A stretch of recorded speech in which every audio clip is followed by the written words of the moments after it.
किस सोच ने आपके मन को घेर रखा है? कुछ नहीं विश्वेश्वर, यही सोच रही थी कि यदि चित्रकार के बनाए चित्र को कोई बिगाड़ दे तो क्या उसे तनिक भी चिंता नहीं होगी? यदि कोई शिल्पकार की बनाई मूर्ति को तोड़ने की चेष्टा करे तो क्या उसे तनिक भी दुख नहीं होगा? यदि कोई चित्रकार अपना चित्र किसी को उपहार में दे दे तो उस चित्र को संभालना उपहार पाने वाले का कर्तव्य है। कोई शिल्पकार अपनी मूर्ति किसी को भेंट दे दे तो उस मूर्ति की देखभाल करना भेंट पाने वाले का कर्तव्य है। वैसे हम समझ गए कि आप पूछना क्या चाहती हैं। आप तो अंतर्यामी हैं। लगता है आप हमारी धरती पर घटने वाली घटनाओं से पीड़ित हो उठी। हाँ पद्मनाभ, मैं बहुत दुखी हूँ। क्यों हो रहा है ये सब? क्यों मचा है ये हाहाकार? प्रेम बनाया था तो घृणा क्यों बनाई?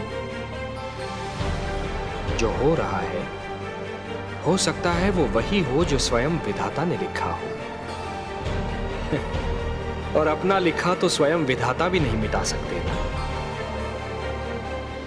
हे महादेवी, हो सकता है कि ये मानव की परीक्षा हो, उसके कर्मों की परीक्षा हो। पर ऐसा संसार और ऐसा मानव आपने बनाया ही क्यों नारायण, जो आपकी बनाई धरती पर अंधेरा फैला रहा है? तो आप क्या चाहती थीं कि हम केवल दिन बनाते और रात्रि न बनाते?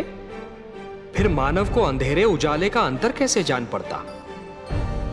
विष न होता तो अमृत की महत्ता कैसे जानी जाती? पुष्प के साथ कांटे न होते तो पुष्प के सौंदर्य को कौन जान सकता? पतझड़ न आती तो वसंत ऋतु इतनी सुहानी कैसे लगती? हमने मानव को बनाया है देवी। मानव इतिहास को बनाने का कार्य हमने अपने हाथों में नहीं रखा, वो तो उसी पर छोड़ दिया है। अभी तो उसे अपनी शक्ति का आभास हुआ है। इसी से उसे न्याय अन्याय, सत्य असत्य, धर्म अधर्म और पाप और पुण्य की जानकारी भी होगी। हमने बुद्धि दी है मानव को, विवेक दिया है उसे। और यदि मानव ने विवेक से कार्य नहीं किया तो? यदि धरती पर रात्रि इसी प्रकार दिन को निगलती रही तो? अंधकार प्रकाश को डसता रहा तो? तब क्या करेंगे आप? चिंता मत कीजिए देवी। यदि असत्य और अधर्म अपनी सीमा को पार कर गए, यदि धर्म की हानि होने लगी, तो हम स्वयं धरती पर जाएंगे। हम वचनबद्ध हैं।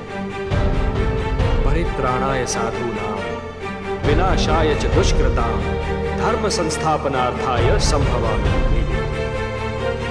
अपनी लीला तो आप ही स्वयं जानते हैं पद्मनाभ।